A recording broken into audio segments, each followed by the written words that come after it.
Hi, I've been catching up on some of the old horror movies that I've got recorded, and one that I watched recently was The Mummy's Shroud, the 1967 Hammer horror, the third in its four film cycle of Egypt based horrors.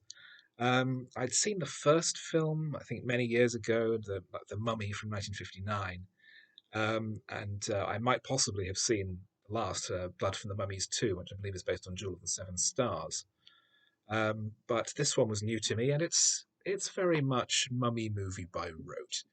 Um, uh, there's a curse. There's a mummy.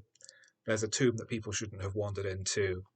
The guardian of the tomb brings the mummy back to life, and the mummy goes and murders people.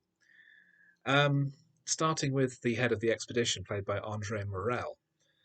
Michael Ripper, who is a mainstay of Hammer movies, has a supporting role, not as a publican or a porter or anything like that, but as the put upon secretary of the expedition's financier, which I thought was a nice change of pace to make him more of a comic character. But he too winds up being killed, wrapped in a blanket, and thrown over a balcony.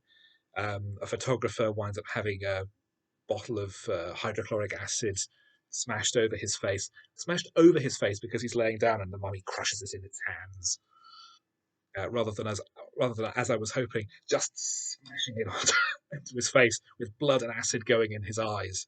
Because if you're making a Hammer horror movie, you really want to see some guts. Um, but it's all a bit of depressingly bland. The mummy doesn't even come to life until the film's halfway through. I found it very slow and boring.